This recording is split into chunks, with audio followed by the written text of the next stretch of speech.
there's a huge part of the population that would oppose it. Yeah. And the second is you keep focusing on catastrophe rather than a long-term problem, as if it's going to take a catastrophe to be reactive rather than proactive. Would you comment on that? Yeah. Well, I would like to believe that sweet reason propagates itself and that the world gradually comes to believe that we have to do something about this without any image of catastrophe needing to trigger it. Human beings being what they are, though, and political processes being what they are, it's a lot easier to believe that we will suddenly get a lot more serious, and we do have to get a lot more serious. If there is now, obviously, my favorite scenario is that a generation comes of age, realizes this problem, and gets a lot more serious about it spontaneously. Just because we know enough about it to realize that we really ought to be taking prudent action. Every time I say something like that, though, I run into, like, a friend just a few weeks ago who is working for somebody who I guess is going to run for governor of New York and has done very extensive polling and asked people, what do you care about? Didn't show up in New York, didn't show up. Now, it's pretty obvious that people are worried about their jobs and that sort of thing. But it is literally it doesn't get onto the list, never mind down the list. So if public reaction is got a long way to go before it will support the fairly dramatic changes required to really achieve mitigation. And that's why we all get driven into these catastrophe scenarios. Plus, you can comment on this maybe, right? The people watching the climate and its effects are getting nervous. I mean, they're seeing changes going a lot more rapidly than they anticipated. And although they can't come up and say, now we proved that we're going over a cliff, they're getting noticeably uneasy. So,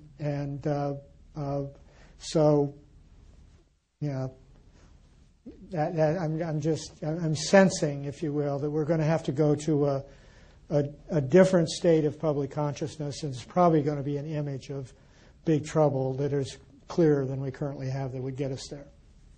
So just a couple of quick elaborations. First of all, of course, there is a lot of money getting spent to make sure that a very substantial portion of the public stays totally confused about this. I mean, it's been really quite pernicious, but there's been literally tens of millions of dollars spent on every little thing that comes along that might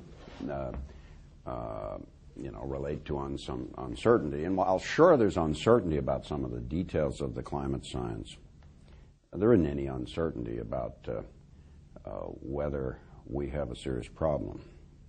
The other issue is that there are folks running around saying, this is going to be incredibly expensive, it's going to just totally wreck the economy. Well, you can recall that many of those same people made precisely that same argument about the Clean Air Act.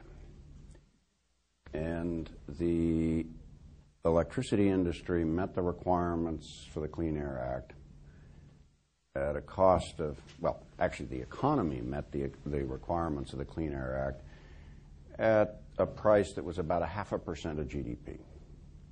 Now, if you were going to decarbonize the energy system on a gradual basis over the next 50 years or so, by which I mean, for example, in electricity, roughly doubling the rate of new construction and never building anything that was not zero carbon,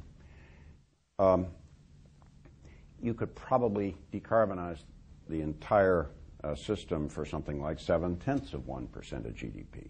But you can make it as expensive as you want. I mean, if you hold off and then suddenly decide, oh my God, and we got a real problem, and you have to junk a lot of technology that's still got useful life, you can make it really expensive. So the folks who say you could wreck the economy this way aren't wrong. They're just not telling you the whole story. I mean, it won't wreck the economy if you go about it in a systematic way. You will wreck the economy if you wait till the last minute and then suddenly discover that you got to junk 2,000 megawatt relatively new coal-fired power plants. And to add that, there's a lot of liquidity running around the financial system looking for the next bubble. This is actually, the energy transformation is a very productive place to put your money. You can make money doing that, and it's a productive result. So it doesn't appear to be at least hopeless to convince the markets that rather than go create some speculative Ponzi scheme, put money into a transformation we know we're going to need, and you can make a lot of money doing it. Whoever sort of gets the lead sort of items in this area, and I think conceivably you can convince the markets that this is a good place to invest.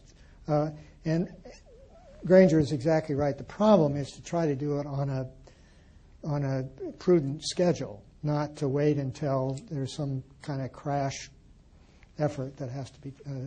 But you see, because, as John says, we are human, and there is a good possibility that that's the way it will play out. I mean, my concern is that we get into a mode where we wait. Oh my God, there's no way we can do it fast enough. We got to do geoengineering. Yeah. And so that's another. Forget the other. Yeah, and that that's really another is reason why I think you yeah. really have to understand today, not just what could be the direct consequences, but what might be the downsides. And, is it really indeed as simple and straightforward as many people think? I mean, for example, there's some recent results that suggest that sulfate may not be a terribly effective strategy, that you may want to use sulfuric acid. One of the things, of course, that people worry about is, what about acid rain? Well, it turns out that the amount of material that you have to put in the stratosphere to offset is really small in comparative terms. And so the ecological impacts of fallout are not likely to be significant. And there are people also talking about specially engineered particles that would self-orient, self-levitate. I mean, there's all kinds of fairly wild possibilities, but nobody's working seriously on most of them. I think I see another. Yeah, you've got three here now. Yeah. Thank you. I'm Jim Turner from NOAA. First of all, thank you very much for talking about ocean acidification. But I do have a question about some of the field-scale experiments that you were talking about doing.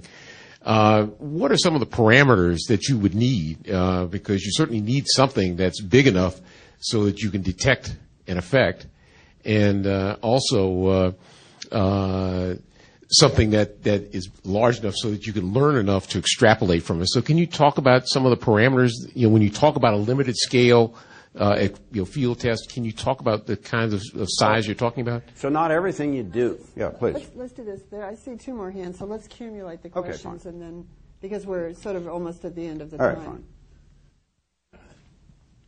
This is a general question, but besides Al Gore and the three of you, where's the leadership going to come from to engage these projects and move forward?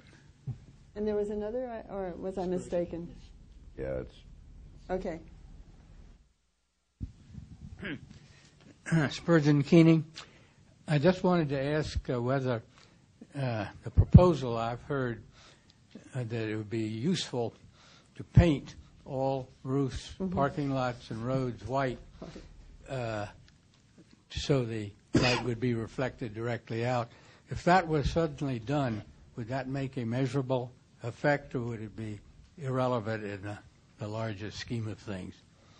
I'll take the first and the last, and John can get the middle one. He is, after all, the political scientist up here.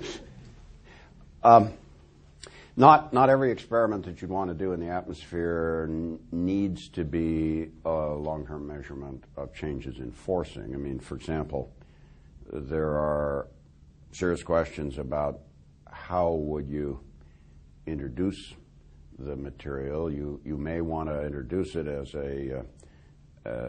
in a gaseous or liquid form. And so you need to to look at how spray technology works.